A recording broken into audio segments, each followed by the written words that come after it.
global sperm counts have dropped over 50%. We're eating more processed foods, sitting at a desk all day, poor exercise. Sperm counts are declining after your mid-20s. Is there a workout that improves my fertility? If you're trying to have kids and you're a young guy, avoid it at all costs. Yes. Why do so many of these things go undiagnosed? Hormone-induced ED literally leads to mental health issues. Yeah.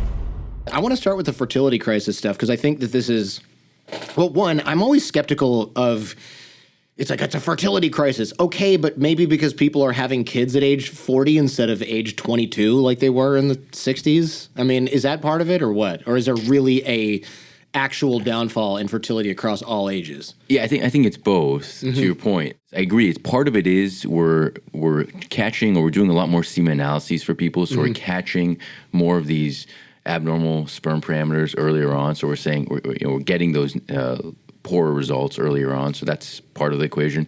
Men, definitely in urban areas here in LA, are getting married at a later age. Yeah. So as a result of that, sperm counts are declining after your mid-20s, male or female. That's depressing. Well, I guess I'm done having kids, so I don't care. But for the rest of the guys out there, it's a little depressing. Because mid-20s, you still think, I got a long time to deal with this. That's the problem, though, right?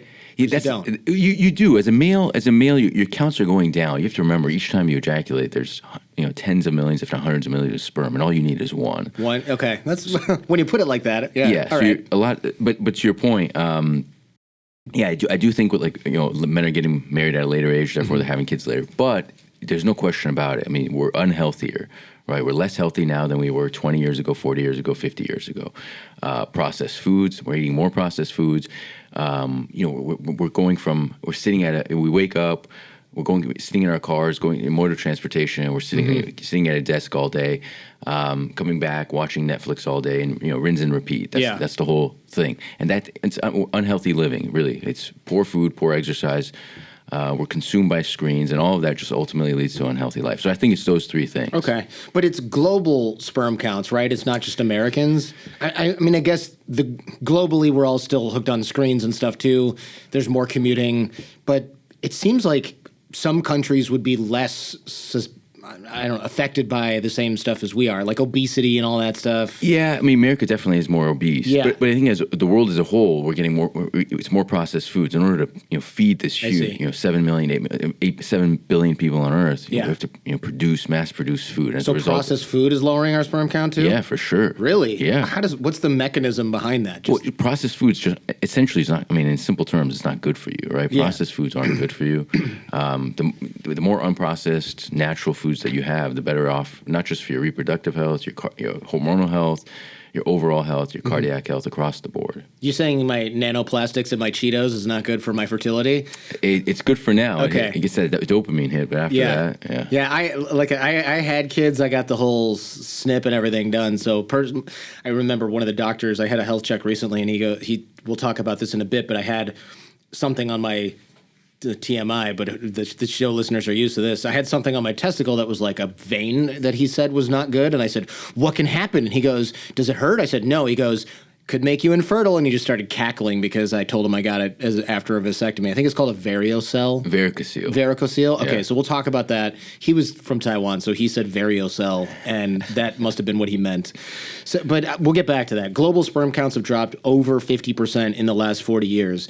But is that a big deal? Because if we only need one and we have 8 bazillion sperm in each load, so there's half a bazillion. I mean, if you need one and you got 1 million in there, it's fine, right? Yeah, I mean, it's not as bad as because we're producing so many sperm. Is the trend heading in the wrong direction? Yes. Sure sounds like the wrong direction. Yeah. Can it plateau and this could be the new norm? Yeah, potentially. But I do think to a certain extent we're making it sound a lot worse than it is to make it sound like the human race is going to end. That's good. We need that in the thumbnail for the YouTube version of the show. Otherwise, people with the attention span of a gnat won't click on this. Yeah, we need more data. We need longer data. We need good longer data. I think right now we have some data points. We have to capture this longer term to see where this is actually, if it's real, and where the trend is heading. So it sounds though like it's minimally a fertility, well, maybe mediumly a fertility problem, but it's more of a canary in the coal mine of men's overall health, right? Because, I mean, I'm no doctor, but I'm going to guess that healthy people have higher sperm counts generally across the board again, just generally speaking, than somebody who's unhealthy. So if we see low sperm count, it's not just probably that one system in the body that's affected. We're like looking at, I don't know, cardiovascular health is maybe not as good. And all these other systems in the body maybe are not up to par. Maybe there's something we can't measure, like your immune system or whatever, it's just sperm is easier to count because you can put it in a glass and run it through a machine as opposed to, I don't know, the current state of your heart or your immune system or some other system that's harder to quantify. Does that make sense? Yeah, absolutely. Okay. Perfectly said. So, yeah, exactly. If you have lower sperm counts, you could say that, I would say this, like we've always said, lower sperm counts can mean that you're in poorer health. Mm-hmm. But now we have data, I think it was about a year ago in Sweden, they published something where they said guys who have lower sperm counts, and so obviously there's lower sperm counts, there's a number of things, how they sperm look, how they move, how they... Motility? Motility? How they move. Okay. The morphology, how they look. Yeah. Their counts, all of these things, ultimately, men who have lower sperm counts can actually have basically have mortality at a younger age. They die younger. So, okay, this is the correlation versus causation thing, right? Is it... their low sperm count is causing them to die early? Maybe not that. It seems more like people who have a bunch of shit wrong with them and die early also have low sperm counts. Exactly right. Okay. So that's what it is. You could say they're unhealthier, right? They're, whether it's cardiovascular rise, with cholesterol, diabetes, high blood pressure, metabolically, maybe hormonally, right? They have low testosterone levels. This could impact them long term. So yeah, it's essentially their overall health. What I'm trying to say is the reproductive health is a snapshot of their overall health. I see. So if you do have low sperm counts, it's kind of a wake up call. Hey, fix your overall health picture. I think the thing that's crazy about the sperm count thing is the number of my friends who are healthy, upper middle class or higher, have never been schlubby, overweight guys, have never had real serious health problems. This is sneaking up on them too. It's coming, and the thing is, they also find out when they're like 40, because they're like, I'm trying to have kids, and it's been really tough. And it's like, well, okay, but I don't get it. I'm a surfer, and I work out 3 times a week, and I eat right, and I'm 150 pounds and 5'10", not overweight. What's the deal? And it's like, they'll go and get a sperm test, and it's like, you may have had a low sperm count for the last 20 years, and you just never knew, because nobody tests until there's a problem. Exactly right. And there's no symptom, right? You never know you have low sperm counts. Yeah, you can't look at the... results of anything on your own, so to speak, and go, that doesn't look right. It happens in a laboratory only. Yeah. Yeah, or honestly, like these days, you could do an at-home semen test. You can. Oh yeah, there's a handful of companies out there. Huh. You can just do it at home. So let's talk about that, because I feel like that's a good idea. So how does that work? Don't you have to freeze it? So these companies, they've created there's a preservative, and it's a decay. They'll be able to measure the decay, but ultimately, once you ejaculate in a cup at home, you mail it in. Based on the algorithm, they're able to accurately, relatively accurately. It's pretty precise actually. Measure what your sperm counts are quite accurately. And to be honest with you, if any guy, whether he's 22 or 42, you want to have a kid, 52, doesn't even matter. Do an at-home test. I don't know, it costs $150, $200. Huh. Yeah. Do you know any? Can you recommend a company or two that's doing this? Yeah, there's one, meatfellow.com. Meatfellow? MEET? EET.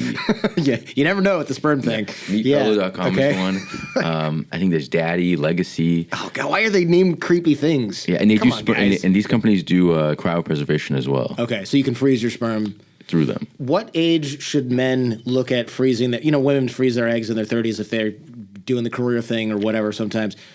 What age should men do this? Is it like you're 25, do it now because it's all downhill from here, or what? There's obviously no hard and fast rule on this. Yeah. I'd say that if you're thinking about doing it, just do it. It's 10 years ago it was very expensive. Yeah. There's only a handful of places in each city, these cryobanks. Now you could do these at home. Cost a couple $100 per year.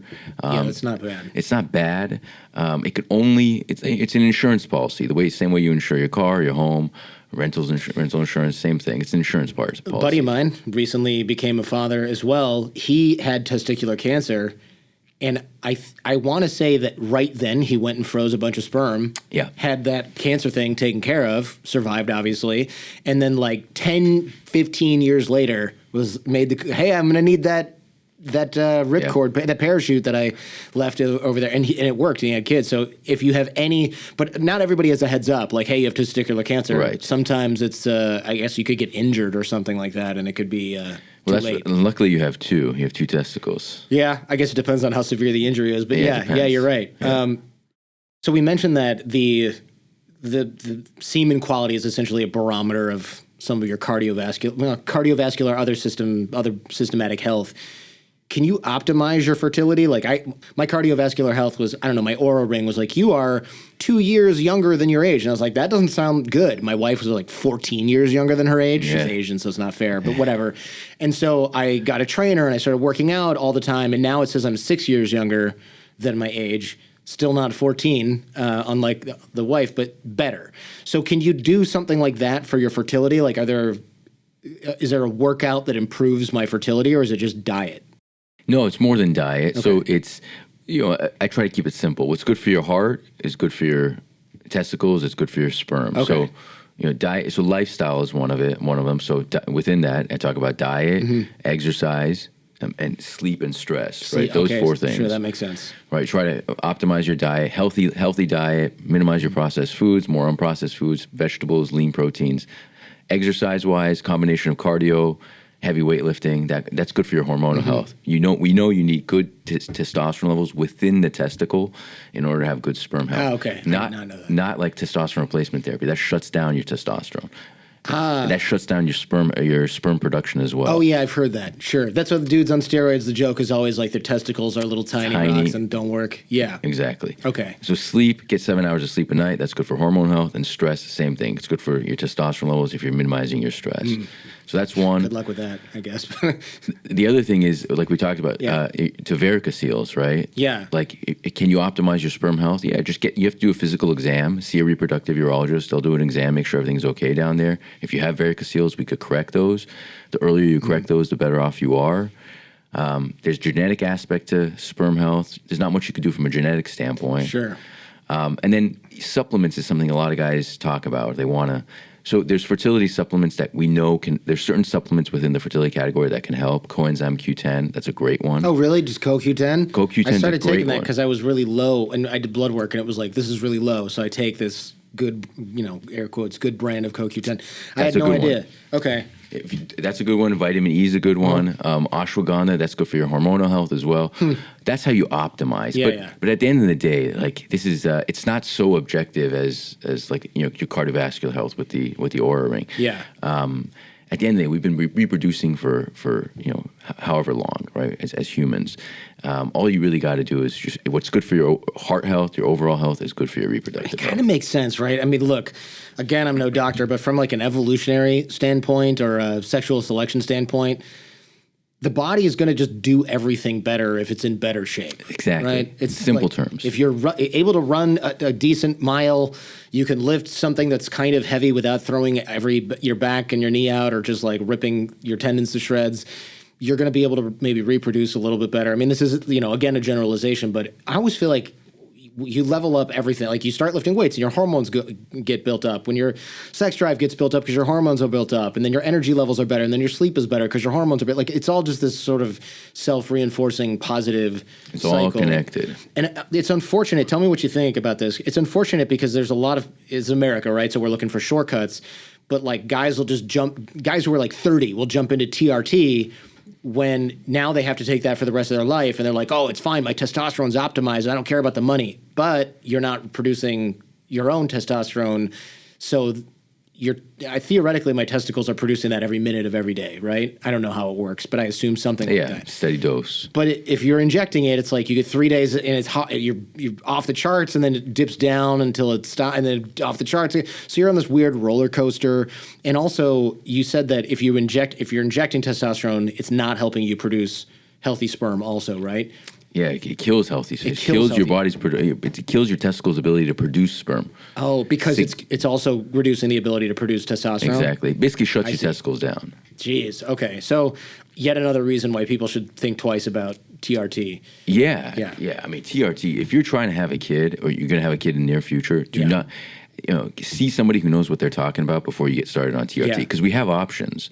We have good options to boost your testosterone. Basically, tell your testicles to produce more testosterone rather than shutting the system down. I did a show about this a few weeks ago because I was like, I'll just do TRT. Everyone's doing it. I might as well. Let me look into it. And my brother-in-law sent me a video of, Dr. Mike Israetel. So I was like, he was like, don't do TRT. You're going to go bald and your dick's going to stop working. I was like, okay, so that's a good point. And then I have a telehealth clinic and the doctor was like, you don't need to do that because once you pop, you can't stop, right? You got to do it. And he's like, why don't we do blood work? And I was deficient in like CoQ10, vitamin E, vitamin D, magnesium, like a million things. So I started taking those. And my testosterone went from like 250 to 1150. Really? Just from those supplements? Basically, yeah. I think I started also, I was DHEA. I needed some DHEA. That boosted it. So, but it was like magic. Yeah. And then as I got in better shape, my testosterone, because it was like high and then it leveled off and everything. And it was just, and then I had to reduce the dosage of everything because as I got in better shape from having my hormones in order, I started to get, everything started to be like too high. And then now it's stable at 1150, but it was like magic. You were working out a lot during that time too, lot, yeah. Right. Compared to before, you weren't. Right, I was basically like a fat 250 testosterone, and then I worked out and I was a strong but still kind of fat 250 testosterone. Didn't change my workouts at all, and became basically ripped at 1150. Then it went to like 14, 15, and my doctor was like, "Whoa." And that's a thing I wasn't expecting because I guess you respond better to supplements, medication, and everything when you're in better shape, which most people don't know. Like your body being healthy makes even your medication and supplements more effective because, I don't know, the systems are more responsive or something. For sure. I mean, I do think the workouts that you were doing probably helped you a lot too. That contributed a lot to it. Yeah. We have good data on the strength training and what it does to T levels. Even after a few years of working with a trainer, though, my T was like 250 to like 350. And then once I started supplementing the vitamins, minerals, and the DHEA, it went from like 350 to it actually went up to like 1,600, and then I had to tone it down. Like you felt a difference? Oh my gosh! Yeah. I was actually it was alarming because I was a little bit of a different person in many ways. In ways that were not all super comfortable. Like people go, "Oh, your sex drive's up, and you feel like you want to work out harder." I was kind of an animal. Like I wanted to go to the gym twice a day for 90 minutes each time.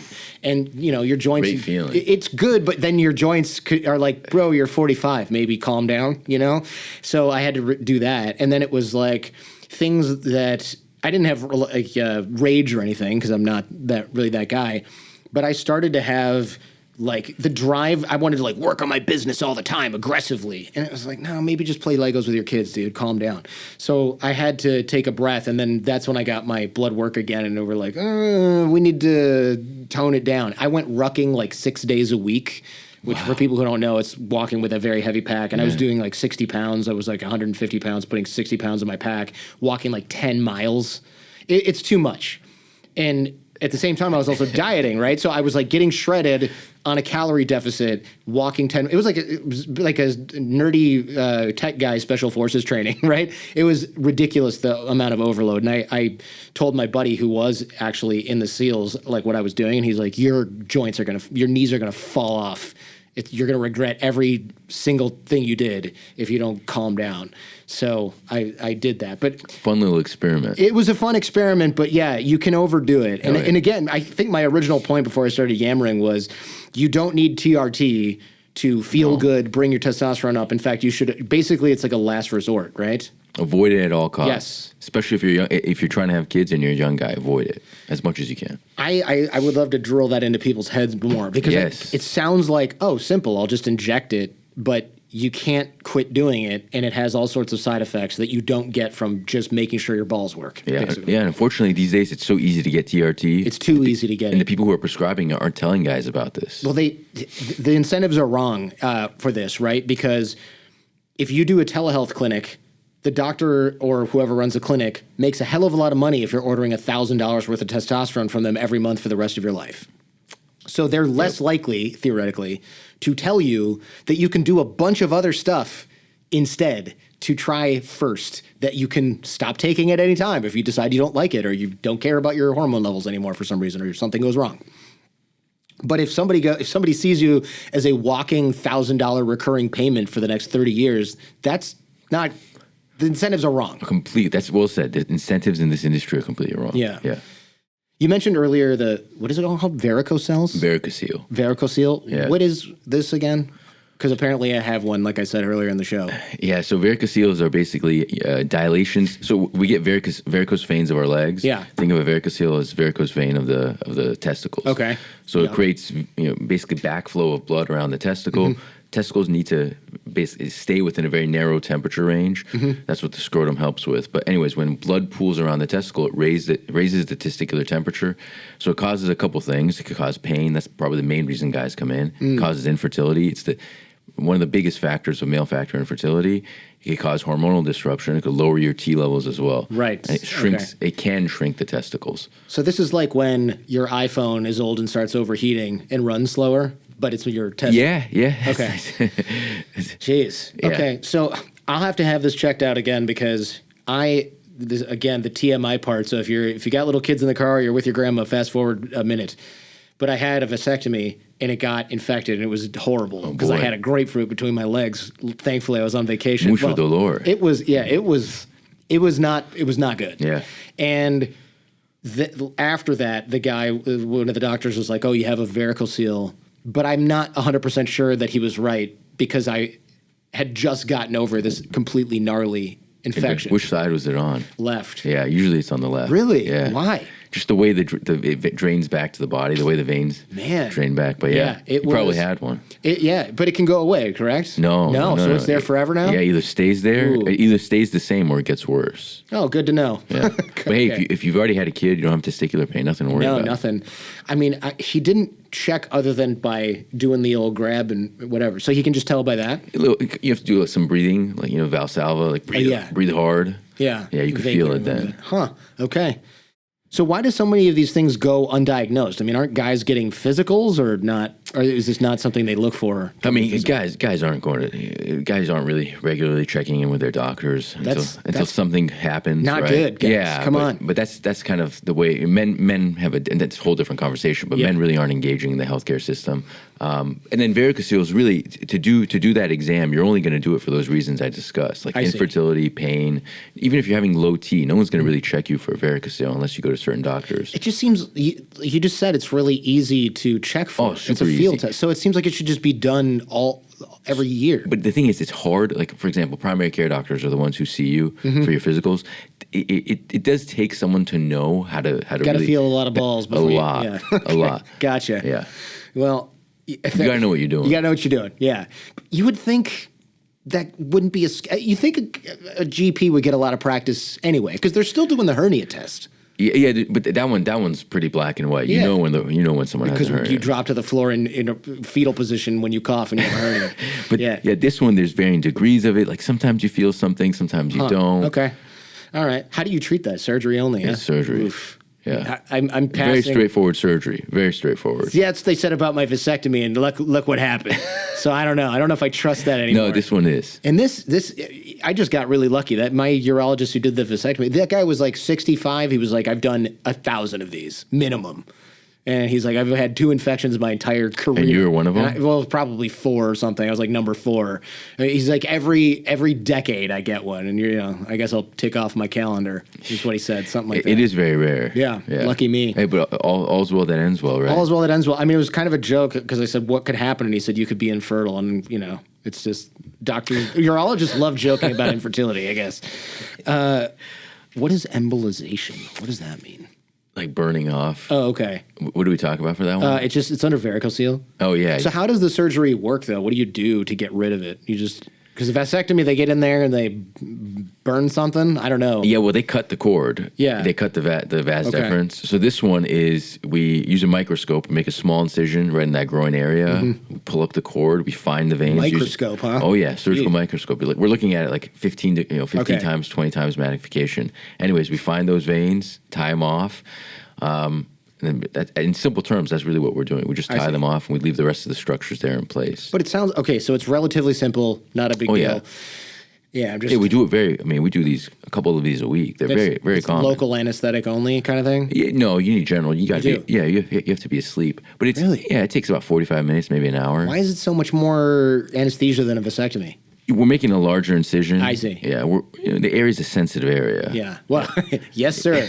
Yes, it is. I don't think you needed to explain that. See, vasectomies are quick. Yeah, that's true. This was Very like 20 quick. minutes. I was like, you are not done. I can't even believe Yeah. it. It took me longer to get parking at Kaiser Permanente than it did for me to get Come on, snipped. Kaiser. Yeah. Nice. Yeah. Okay, this is something that I've wanted to ask about for a while because this whole show is about dicks, but the dick size is something that men are obsessed with, and I probably should include myself there.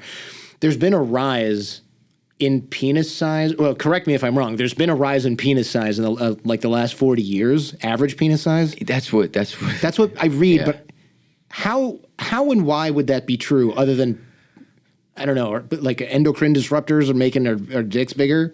Is that it? So there was like a meta-analysis. It was a study that came out. I think it said we've gone in the last 80 years. We've gone from like 4.7 to 6 inches Jeez. in erect, which is That's a big difference. huge difference, Yeah. right? And that evolution doesn't take place that fast. That's sexual right? selection also not, right? Yeah. It's not enough generations. It's not enough generate, but it's going so fast. Like that number it doesn't necessarily make sense. I think that's like a 25% increase in 80 years. Yeah, right? that's- Imagine what's going to be in 80 years from now. Would Yeah. it be 8 inches? Geez, you better hope women's vaginas are keeping up. Right, Otherwise, we're right. gonna have a big problem. So I don't. No one really knows the answer to this, but I think Yeah. endocrine disruptors are one. I think what's Wow. happening is puberty. The time when people are hitting puberty and what these endocrine disruptors are doing during the time of puberty, when the penis is growing in length, it could be throwing things off. Wow. But I also think some of this is just like a selection bias type thing. The way who we're sampling, what we're looking at.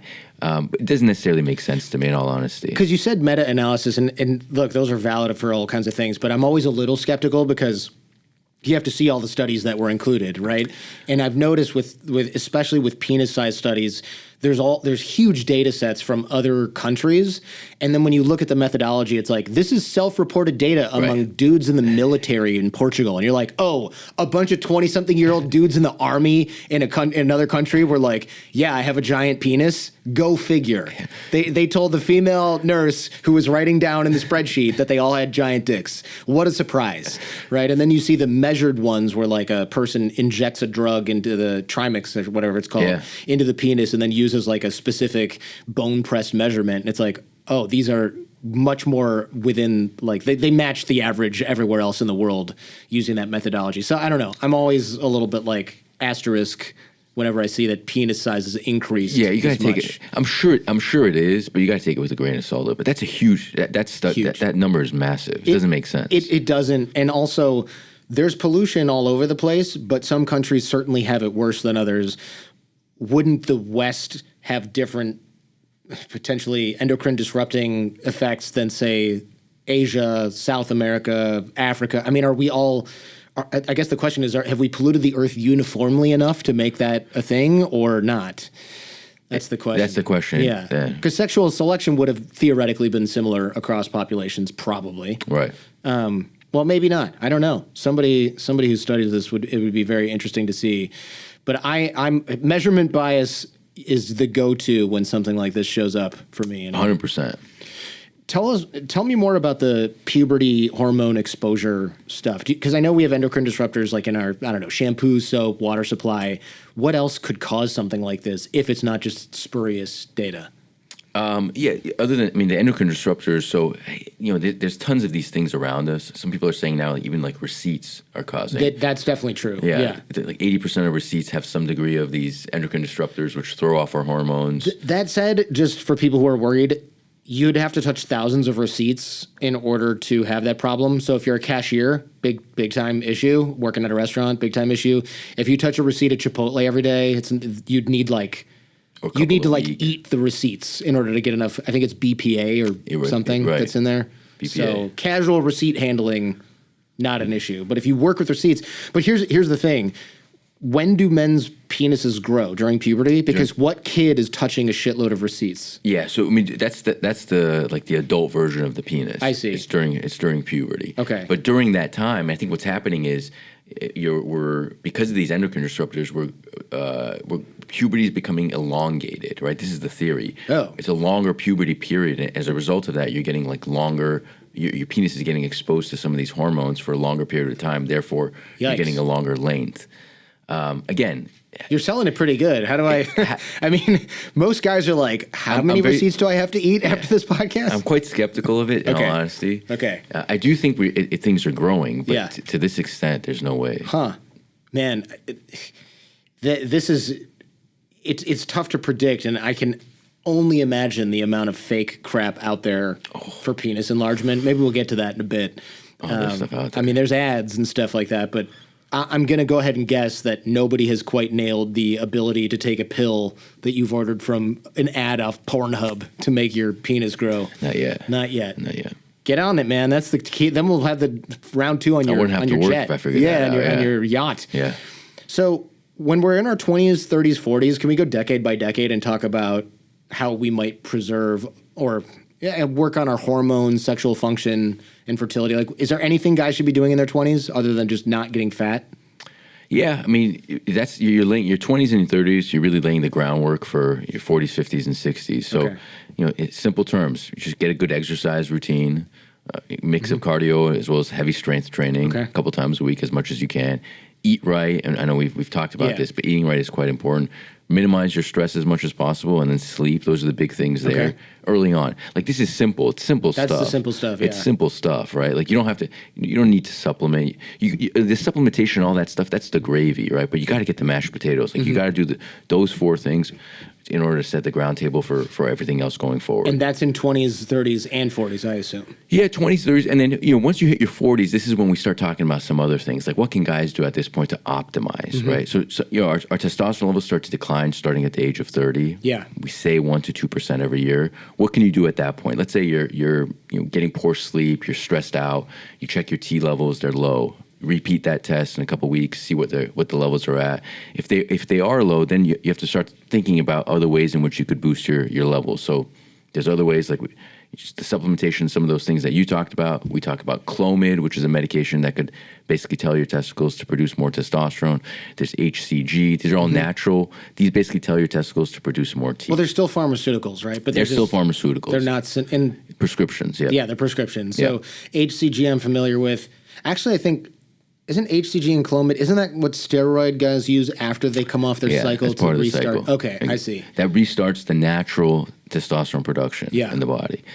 And then once you get into your 40s, this is one thing I actually recommend. So starting at the age of 40, I tell guys they should start taking Cialis regularly. Okay, talk about this because Yeah. I take this for gym pumps. It's from my doctor, but he's like, you don't need this, but it's good for the gym, and he told me probably what you're about to say now, although I can't remember what the hell that was. It's somehow cardioprotective because it dilates my veins. Is that right? Your arteries. Arteries, okay. Yeah. Yeah. So it's specific for the pelvic area of the penis in terms of blood dilation. It dilates the veins, the arteries of the penis. Therefore, Okay. you get strong erections. Sorry, what's the difference between a vein and an artery again? I know I should learn this in 7th grade. Artery takes blood flow to the organ. Yes. And then veins bring blood Okay, back. got it. Thank you. So it dilates these areas. We do have some idea now that it can help even systemically. There's some blood vessel dilation that can even take place in your heart and the rest of your body. Okay. Right. And that's not bad for me. No, I mean unless you've had a history of heart attacks, right, where you're on medication because see. your blood pressure has dropped significantly. If you're on nitrites for your heart, basically, I see. those are the patients who are at risk of this.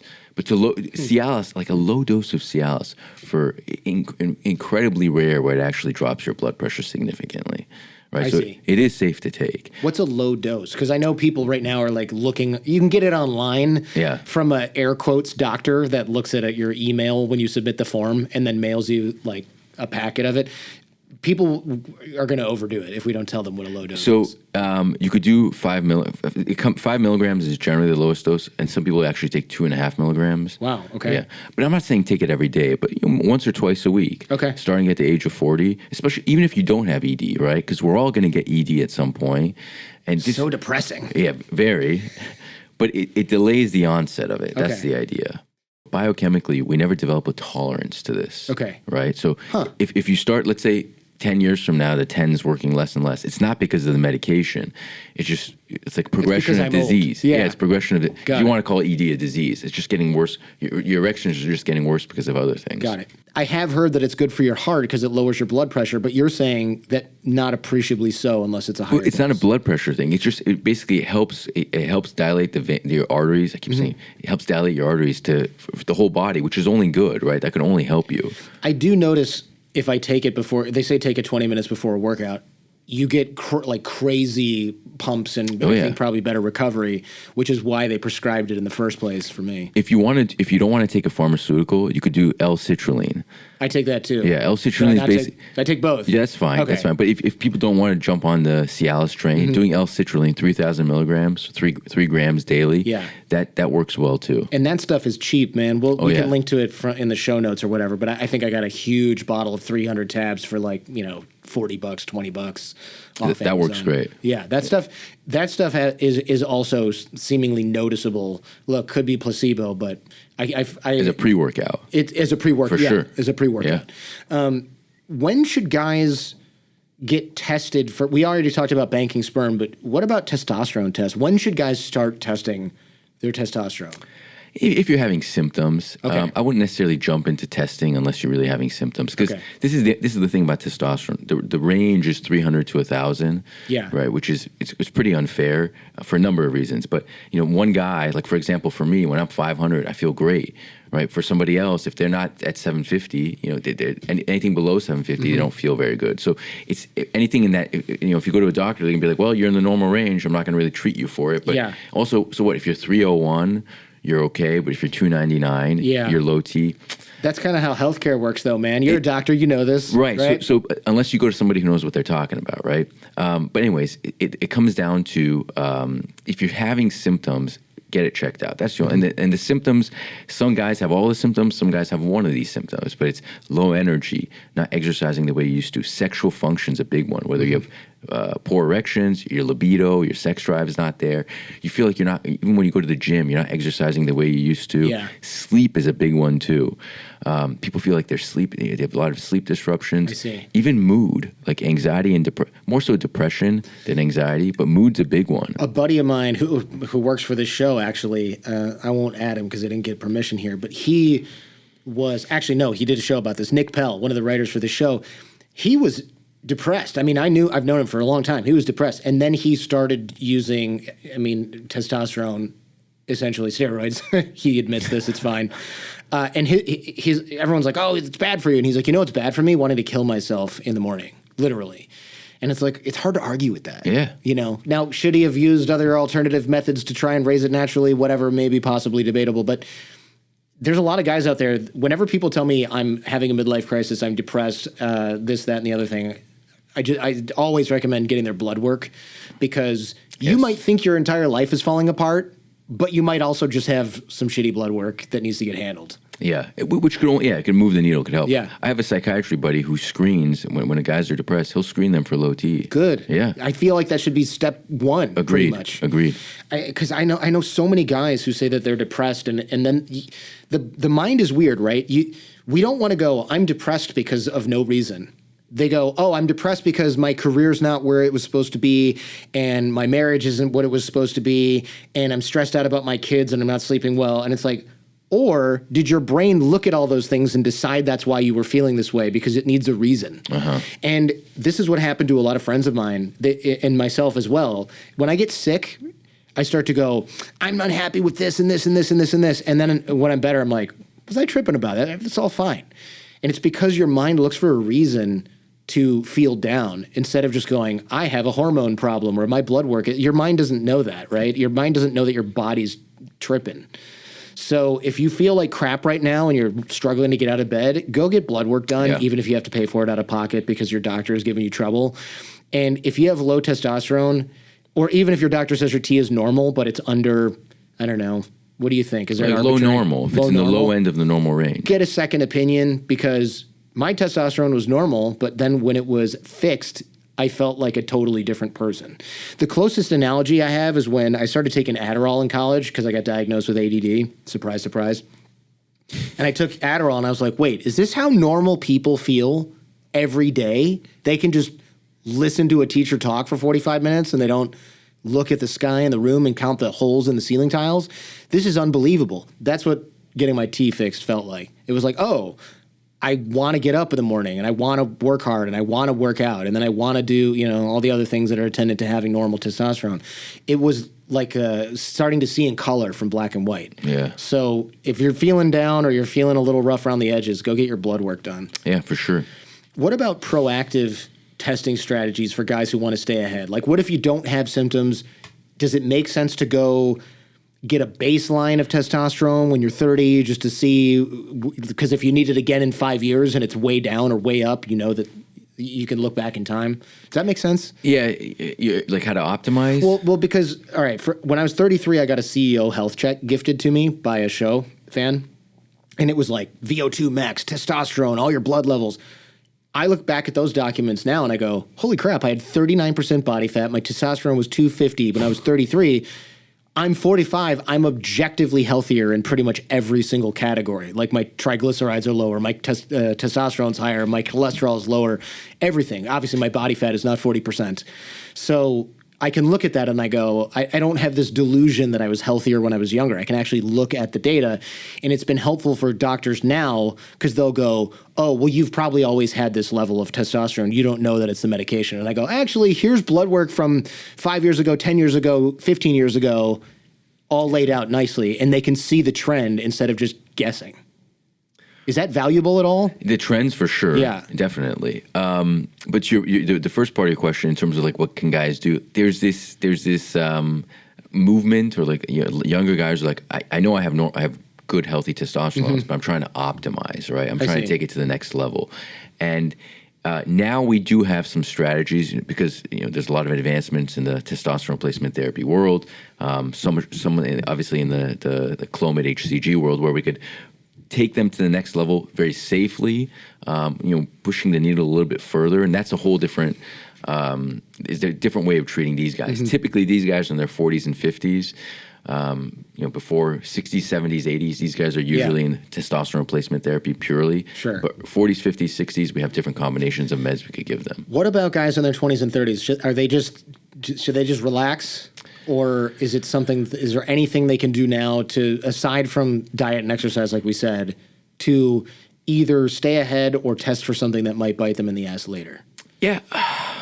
Without, obviously, in your 20s and 30s, like, again. You're on easy street, but you don't know that when you're 20 and 30. Exactly. You have no idea. Skip you don't need to jump to different things. Every part of your body, obviously, broadly speaking here, every part of your body's working well, unless if you treat it right.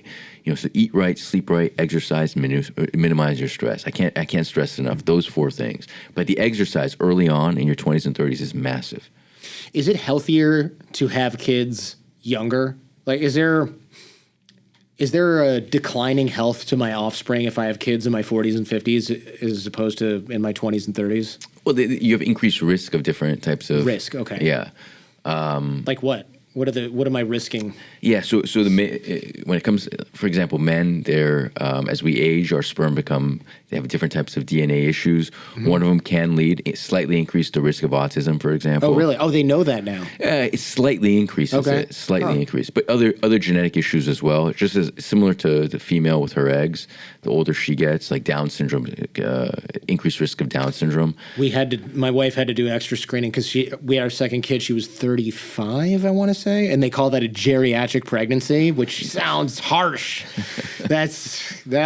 She did not like hearing that, let me tell you. Yeah, increased risk. Yeah, so men, as we age, there's slightly increased. We say autism is one, but there's other ones that that can increase as well, for sure. Do you notice any psychological impacts from male infertility? I can't really. It's hard to put myself in the shoes of one of my friends, many of my friends who are having trouble, but there's something about it that kind of like reaches into the core of their identity as a man in a way, even if it's a problem on the other side of the wife's physical problem. There's just something about it that I think for a couple is like uniquely difficult and traumatizing, devastating. Yeah. It really gets to the core. Like if you can't even do this one thing that you're sort of like put on this earth to do, I don't know. It screws with you. Have you seen that? Yeah, I'd say it leads to relationship issues. Yeah, okay. Yeah, so it becomes this. I think men, for the most part, and obviously there's extremes on both ends of this, but men, for the most part, once they get the news, they kind of take a step back. It's a punch in the gut, no doubt. Especially if it's them. But fertility issues as a whole can lead to a lot of. I've seen a lot of relationship issues because it becomes a finger pointing thing. It's like, who's at fault? You're not in this. You're smoking a cigarette now. You shouldn't be smoking a cigarette. Like, I'm doing Why all are you these in the things. hot tub? Yeah, I'm doing all these things to help myself out, to increase our chances. You're not doing those things. You're out there drinking, whatever it is. But it can lead to a lot of relationship issues because they're trying to get to that end goal. And that, ironically, well, not so ironically, but that makes things a lot worse. Of course, too. the stress, right? Yeah. So does mental health stress lower testosterone, or does lower testosterone cause depression and worse mental health, or both? Yeah, it goes both. Okay. Yeah, as you can imagine, if you have mental health issues, anxiety, depression, poor sleep, you're not exercising, you're not eating right, I see. You're not doing those things. You're not out socializing. It's worsening things for you. You're not getting the vitamin D from the sun. All those things that are meant to help with our. I actually say they go hand in hand. Mental health and hormonal health really do go hand in.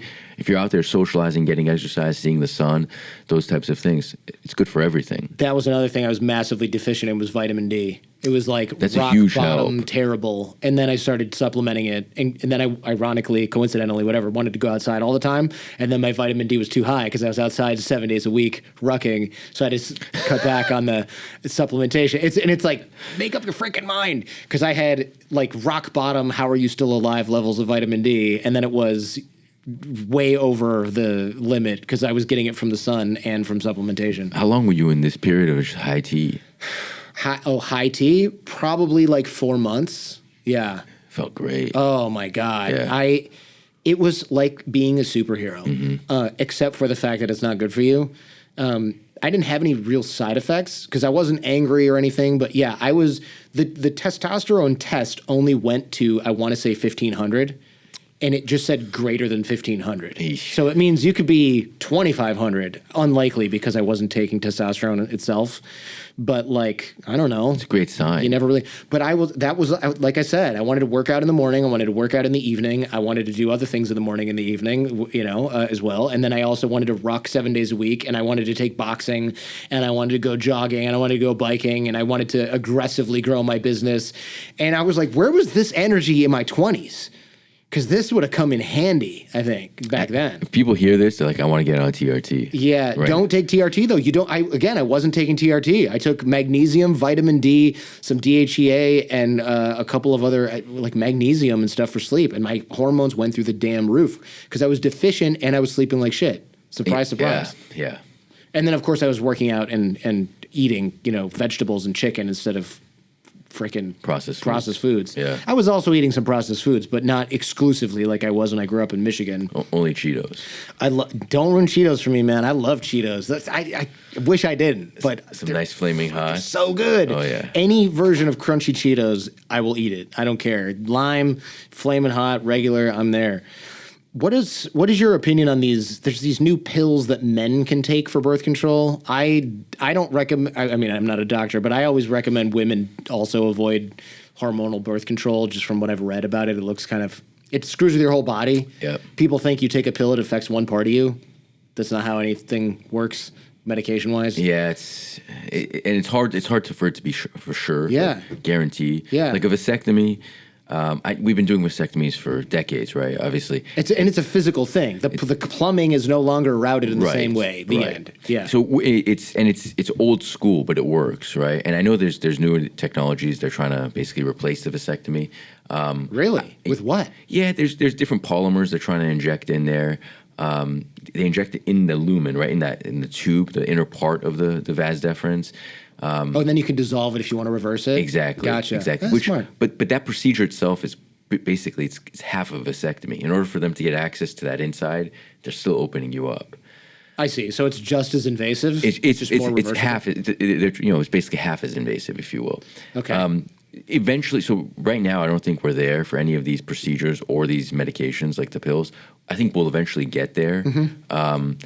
We're just not there yet. Yeah, Okay. vasectomy is still the gold standard. It's great. I tell guys it takes 7 or 8 minutes. I know you had a bad experience, but you're in, you're out. I looked at the stats before and after, and I was just unlucky. That was it. Yeah. I mean, I had a 1 in 2,000 or something chance of getting an infection, and I got lucky there. And it's like one of those things where you go, "Oh my gosh, would you have done it?" Yes, I did the right thing, even though I I had an unlucky roll. I still did the right thing. I still got the right result. Yeah. Yeah. If I had to have both my testicles removed or something as a result of that infection, then I would probably have gone like, well, shit, that's not what I wanted at all. But since I'm totally fine now, I think it doesn't really matter. But I'm worried about these male contraceptives because I feel like this is one of those things where they go, hey, there's like no side effects, and if you could just stop taking it, you'll make sperm again. And then they find out years later that it causes pancreatic tumors or something, or it stops the production of semen because it stops something else that you need or want. Exactly. So that's what I'm saying. We're not there yet with these things. I mean, to shut off sperm production and then to take a pill, like it has to, I'm sure you have to time it appropriately. Ultimately, the mechanical obstruction of stopping the route of sperm, it's the best way of doing it. So your aura's 4.5, you're 4 years younger? 6. Nice. Yeah. Not bad, huh? I got to 11. That's awesome. But I think it's BS. I kind of do too. But you know what though? The way it tests this, I don't know if you've looked this up. It does something. There's something where it puts a sound wave through your system, and the wave reflection is like measures how flexible the arteries are. That's cool. I feel like you can do that with a real machine that's not this big on your finger. If you had something like right here that did it, I would trust that. Or like electrodes all over me. Yeah. That seems like it could do that. This, I'm very skeptical that this can put a sound wave through my whole body and then have it read back in the ring. I just don't buy it. I will say, though, the cool thing about this is I was exercising hardcore for a good 3-month period, and I noticed the trend. It got better. Yeah, you can see it. Yeah. So it's measuring something. It's measuring something. But I'm like, is it really 5.5 or is it like, I don't know. Yeah. I think that's all. It's too small. The thing is, I had, this ring was like, you're not getting deep sleep. You're getting like 4 minutes of deep sleep per night, really, really bad. Sleep hygiene wasn't helping. Night mask wasn't helping. Blue blockers weren't helping that particular thing. They helped me in all other areas of sleep, so I still use them. So I went and got an at-home test where Sleep Lab sends you this like finger device that said, you have no sleep apnea. I said, I don't believe it. Look at my disturbances in my Aura ring. Look at my sleep scores. Look at all this. So I did the in-lab test, right, where you're hooked up to everything. They're watching you on camera. They've got you're hooked up head to toe, literally, with electrodes, a breathing thing, everything. And they were like, you don't have sleep apnea. And I said, what? How is that possible that this ring says that I do and everything else says that I don't? And they said, this ring, and this would surprise no one, I guess, but it surprised me. This has to extrapolate a shitload of data off of what it gets from one finger. Like the motion of your hand, maybe you sleep and you wiggle your finger. It doesn't mean your whole body's moving, but your ring doesn't know that. Maybe your blood pressure is a little bit different because the ring is a little too tight. Okay, your ring doesn't really know that. It just thinks you have high blood pressure, right? So you need a blood pressure cuff to tell you what your real blood pressure actually is. There's all these, so it does a lot of extrapolation, and it basically says, oh, this is what we're feeling on this one section of your finger.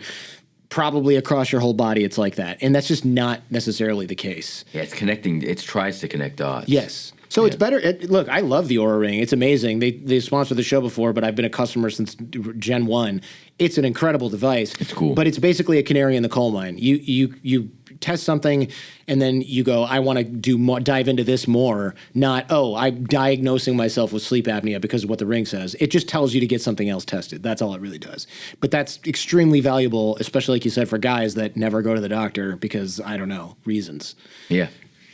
Tom, tell me about porn and sex here, because I know that there's a whole bunch of guys, they'll write in or I'll see it online, and they'll say things like, but have you heard of death grip? Do you know what this is? Real tight. Yeah, it's where they masturbation. I guess they masturbate so much. Sorry, this is not safe for work, folks.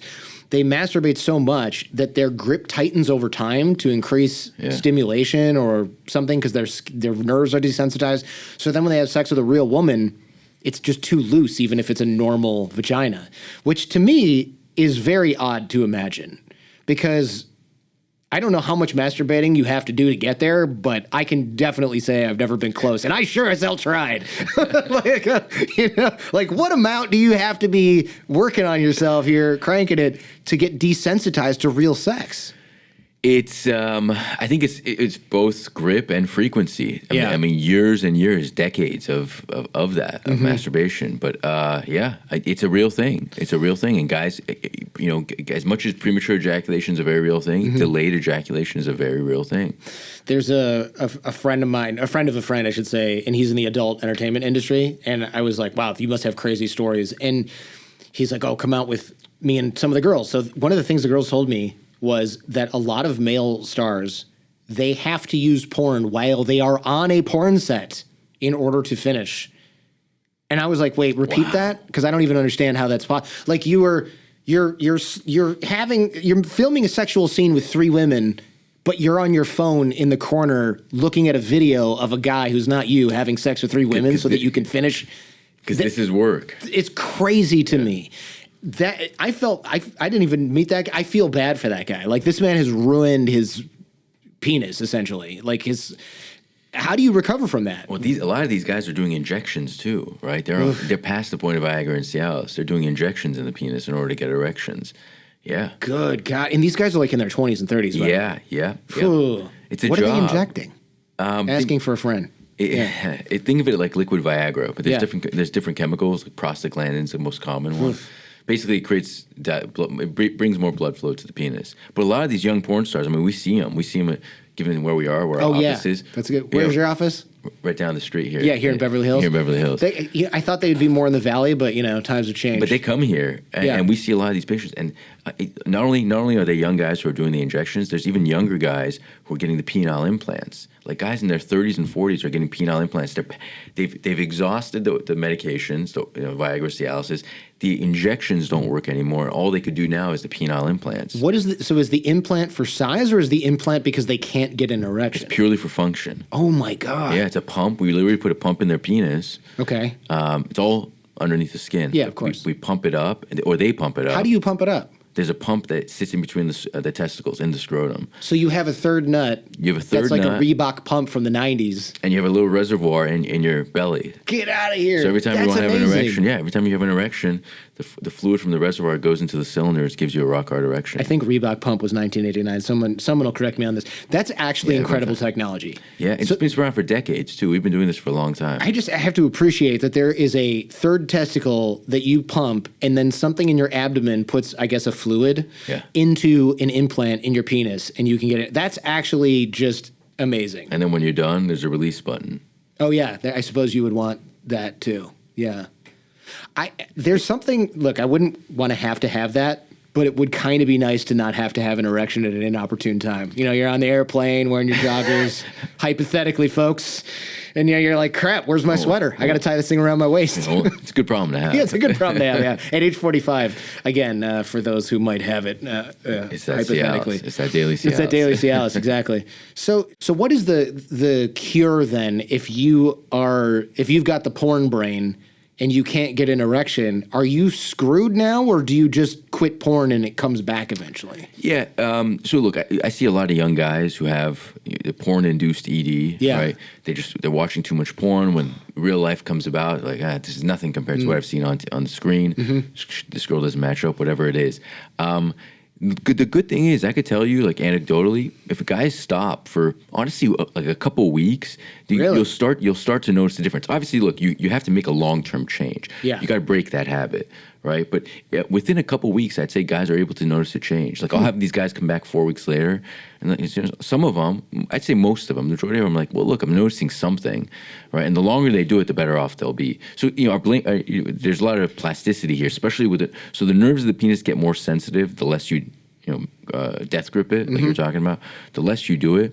So no one is screwed with this, right? Don't think of it like that. That's good news, then. Yeah, you're not screwed. Just change these habits, break these habits, and things will, generally speaking, they'll be resolved. It's really easy to judge guys who get hooked on porn or watch too much porn, but I don't know. I mean, look, as a guy who grew up in the 80s and 90s, I have real sympathy for people who grew up with unlimited pornographic shit on the internet accessible at all times. How do you stay away from it? there's no chance I would have stayed away from it as a teenager. There's no way. It's not like, oh, I'm old enough to know you shouldn't do that. There's no scenario in which I wouldn't have watched porn constantly as a teenager. Zero chance. I just didn't have access to it. I mean, I had like, if I wanted to download a pornographic image, it would take like 20 minutes on dial-up. Yeah, that's even if or 28 or 14.4, man. And even that was good tech in the early 90s. It go down. My mom caught me downloading a porn GIF once. I remember it was a woman with a life vest on a jet ski. Like touching herself, and my mom, I was like almost done, and my mom came in and was like, "What are you doing? Turn this off." It was all pixelated. Yeah, it was like probably like a tiny, bitmap or whatever. It was just absolute trash. And but it's funny. I remember what that was because it was such an impression on me as a kid. That was all I had access to, man. Yeah. I didn't have Pornhub streaming to my iPad under my blankets at night at age 13 or whatever kids have now. And so I have real sympathy for guys that get stuck with this problem because when you're 13, 14, 15, you don't think, gee, if I do this for a decade, I'm going to cause myself a real problem. Like that's not something that kids think about. At all. Yeah. And can I tell you, I will tell you this, like these young guys who come in, this porn-induced ED, it actually leads to, these guys get anxiety as a result of it. Of course. It literally leads to mental health issues. Yeah. These guys have anxiety, they have ED, and as a result of it, they get anxiety, and then they come to us. I'm a urologist, right? And I'm thinking to myself, man, this guy's got anxiety. Like, you got to go to a therapist, right? This is past the point of what we do.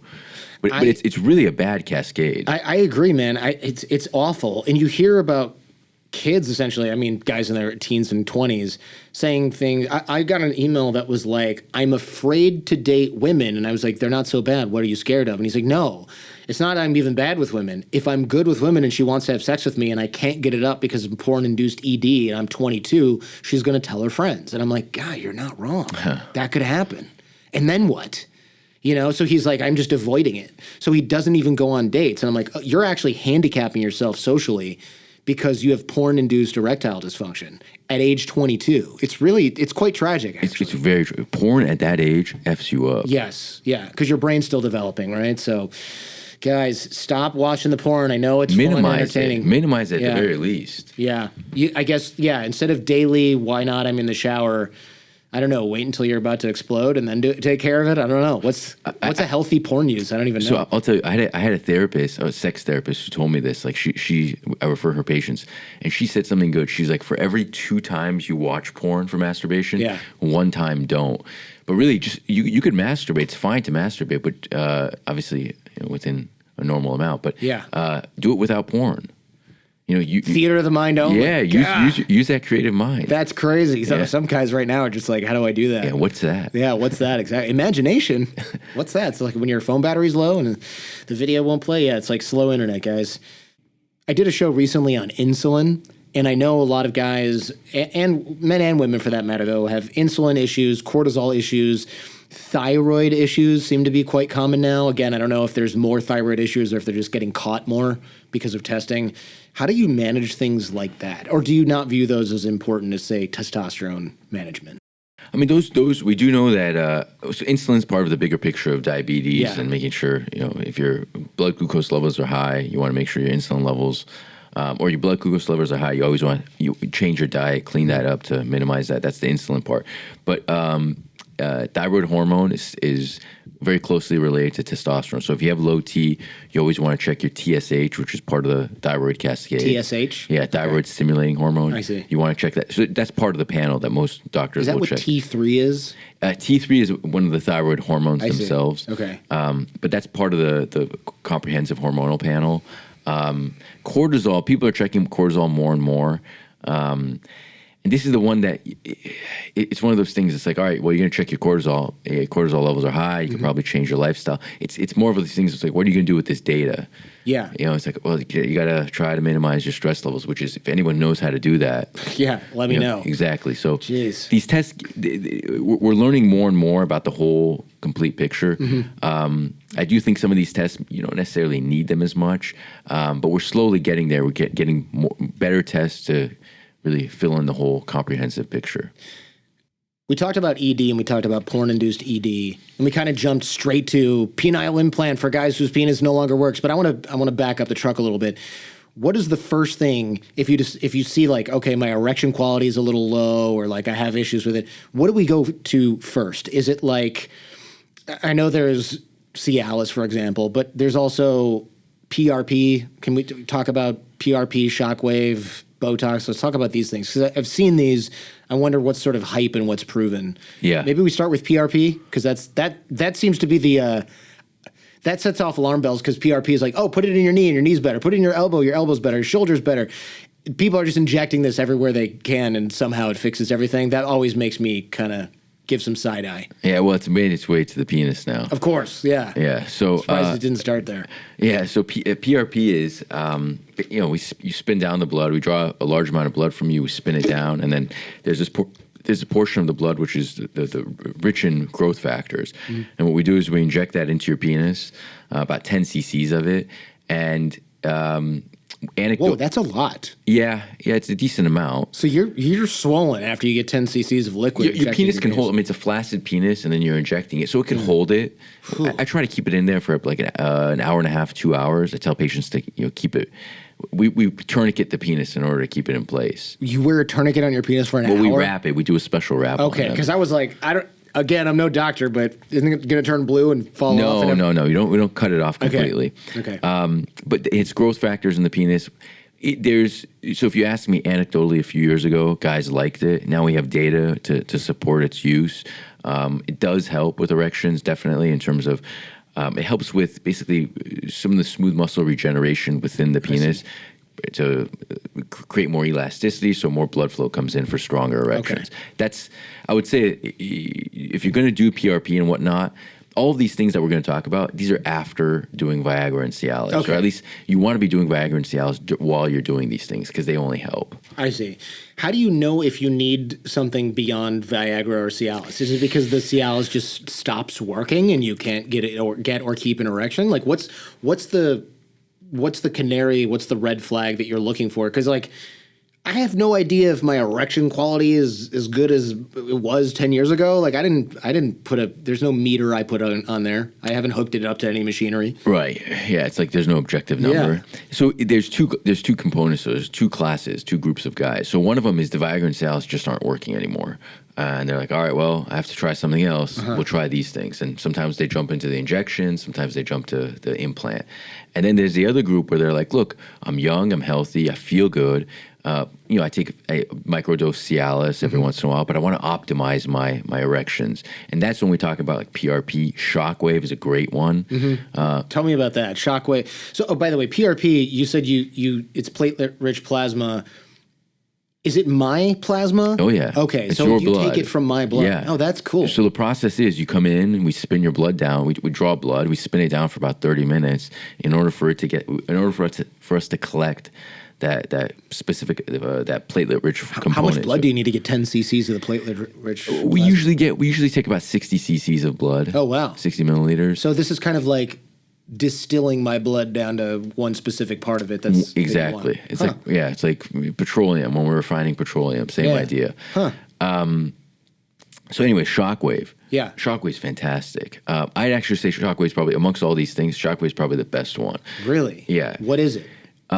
So the idea, the way it came about is we used to, as urologists, we treat kidney stones, right? Oh, I never thought about that. Here, I thought you only did erection shit here. No, that's right. You're a real doctor that does other things. So we do kidney stones. Anyways, we treat kidney stones. One of the ways we do it is with high energy sound waves from the outside. And you can just like break the stone up into pieces? Exactly. No kidding. From the back, right? From back here. Okay. And long story short, one time they looked into the kidney. They're like, wow, this kidney, one of these patients who had numerous shockwave treatments, like, wow, this kidney looks very well vascularized. I wonder what this high energy sound wave is doing. Mm-hmm. So we've done a lot of studies on this, and we see now that high energy sound waves can lead to neovascularization or new blood vessel growth. Why? So it's creating microtraumas. Yeah, that's what I was going to say. It's rupturing your tissue so it regrows. Exactly. So that microtrauma essentially, it doesn't kill it, but a little bit of microtrauma eventually leads to new blood vessel growth. Wow. And it works. It works. So we do it for the erections.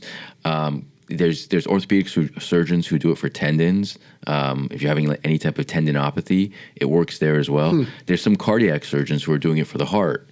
Oh, wow. Because it penetrates deep. And it's great. It's really, I would say that if you're trying to optimize your sexual health, like your erections, that's the best way of doing it. How many times do you have to get things like PRP or shockwave? Like, is it a round and then it's done, or is PRP ongoing, is shockwave ongoing? What is it like? We don't have, so we know what the induction course is, if you will, like the loading dose, the beginning part, but then the maintenance part, this is the part where it's kind of, we're figuring that part out. But shockwave therapy, it's 6 treatments over either 3 or 6 weeks. Okay. And each one takes maybe 15, 20 minutes. And it doesn't really hurt. The shockwave, it doesn't. You gave me this little at-home device, which I know is not the same thing as getting it done in a clinic. And I guess I will be, I don't know, shocking my dong with that later on. That thing sounds like a jackhammer. I bet. Oh, yeah. The neighbors of the hotel are going to be thrilled. Yeah, they'll be hearing it. Yeah. And then PRP is just 2 treatments. Okay. But ultimately, I'd say if these work for you, I have patients who come in quarterly or twice a year just for repeat treatments. Wow. 2 treatments of PRP and your ED is, in some people, solved? That's awesome. Not solved. Okay. None of this is solved. Okay. But are your erections like a 6 out of 10? Can we get it to 8, maybe a 9 out of 10? Yeah, like that kind of movement. It moves the needle in the right direction. That's phenomenal. The shockwave thing is quite interesting. I mean, six treatments over 6 weeks. I'm thinking if people don't, do you have to do it over that specific period of time, or can you do it over, like, I don't know, 6? What if you can only do it once a month? Is that helpful or not as much? Not as much. It's the cumulative effect of these treatments. That's Okay. the thing that works best. Gotcha. Okay. What about Botox? I've actually heard about this, and I did an episode on penile enhancement, and I was like curious about this, so I went to a doctor and asked about it, and he offered to give it to me, and he put that in. I was like, I'll do this. It's like minimally invasive, right? It's a tiny little, I think, insulin like needle or something. Yeah. And it was. I will say I don't have EDs, so I can't say that it helped or anything.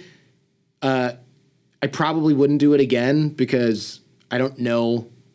I don't know. I'm not a big fan of injecting things into myself for no good reason. I did it for the show, but tell me how this works, supposedly. Did you notice anything? I actually noticed that it maybe did the opposite. And I can't tell, again, because it's like placebo, nocebo kind of stuff. But I'm like, I can't tell if it made things better or if it like actually relaxed too much and now it's not as good. Because I noticed that it wore off and I feel like it's better now. So I'm on the fence. Like maybe I don't know, took too much, or if you don't need it, it does bad things. And if you do need it, it does good things. I really don't know. Or maybe he gave you too little. Too little, I see. Maybe. Okay. Like too small of a dose. But anyways, what it does is, what does Botox do? It relaxes muscles. So the idea here was it relaxes the smooth muscles. So those arteries, it dilates them, so more blood flow comes in. We've done penile. It's like Cialis, what Cialis does, though. Exactly. Yeah. Oh, okay. Okay. Same idea, but this is like a stronger dose. Sure. Botox is very concentrated right in the penis. We've done penile ultrasounds on patients before and after Botox, and objectively, the pulse wave, basically the amount of blood flow, the velocity in which blood is coming into the penis is definitely higher after Botox. But so the objective data supports it, but like clinically, does it make an impact? Yeah. I'd say I have some patients who love it. They come in every 3 months for it. Every 3 months? Yeah. Oh, wow. Some guys love this thing, and other guys, no response. Interesting. That's why I wouldn't put it at the top of that list. I see. Okay. But what do you think's at the top? Shockwave, you said? Yeah, shockwave and PRP, but shockwave for sure. What about exosomes? Do you use those? Those are like always hitting the news cycle. Yeah, that's all the rage now. Yeah. It's like microRNA type proteins that can only help with the idea. I know people are using it for pain throughout their body. People are injecting it in their veins to see it goes anywhere in the body, and people love it. Yikes. And we've done it for the penis. I mean, we do it with PRP. Okay. So to what extent is it the exosomes? Is it the PRP? I see. Yeah. TBD on that one. PRP looks like it hurts. I looked up a video of this happening, and I'm like, that's a big needle going in.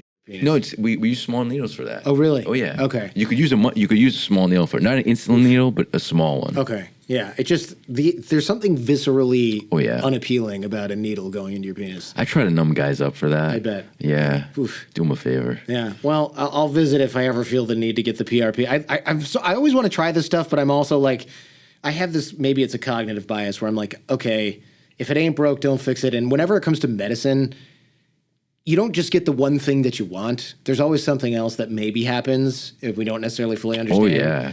So, Everything's a trade-off. Yeah. So it's like, I don't know how much I need X, Y, Z. So even with like the Cialis thing, I'm like, I always am looking at, is there new research that says that this maybe isn't so good for you?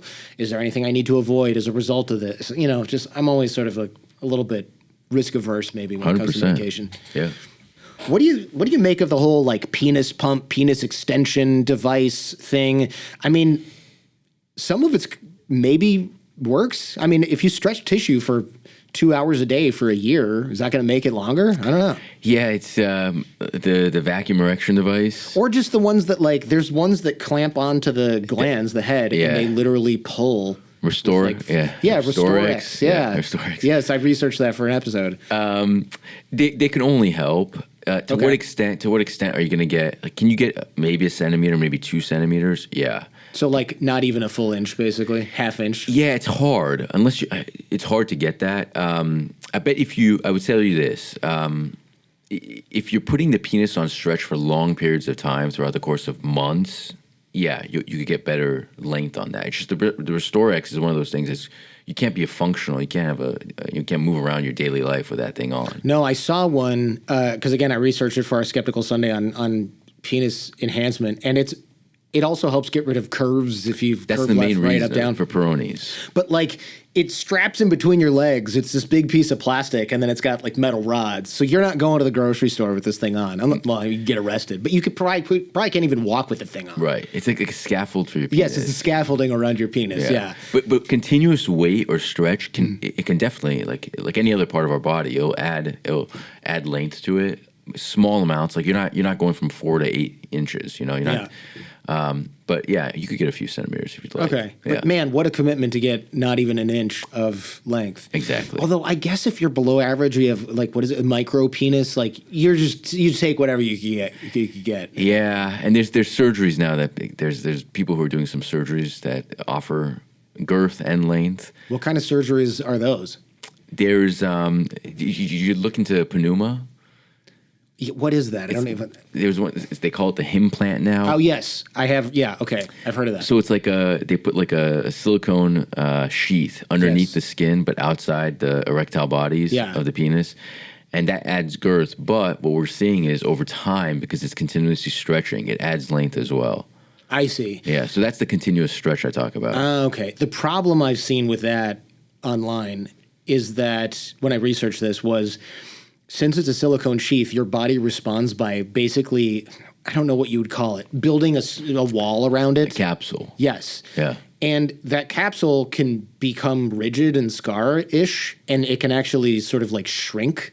So it pulls inwards. The other problem, I think, was that having rubber or silicone inside your penis can rub against the skin. And if that happens a lot, it can just rub through the outside of the skin. Yeah, you erode. Yes. Yeah, and then if you ever erode in that area, you got to take it out. Right. Because of infection. It's a big mess. And it can be a big mess. I don't know how you take something like that out without also destroying other tissue around it. So, I mean, it just makes me kind of clam up thinking of that. It comes with risk. No question about it. Yeah, no, that's scary. What about the pumps and things like that? I mean, I've seen those. They seemed a little bit harmless at first, but I've also seen, unfortunately, I've seen many photos of guys who claim that they've used it for years, and I'm always like, what is wrong with your penis? Like discolored, weird looking. The pump. Yeah, because I guess what it does is it causes the blood vessels to burst if you overdo it. And then if you do that for long enough, you end up with like, I forget what these are called, but basically like discolored rough skin from like little hematomas. Is that what it is? It's essentially like bruises that don't go away. Is that like what a hematoma is? Like scars, basically. Yeah, like the skin is just discolored and brown. I talked with another doctor who does hyaluronic acid fillers, and I was like, oh, what about the pumps? And he's like, you can tell, he does a lot of the adult stars too. He's like, you can tell when these guys come in because their dick looks like it's just been abused. From the pump. From the pump.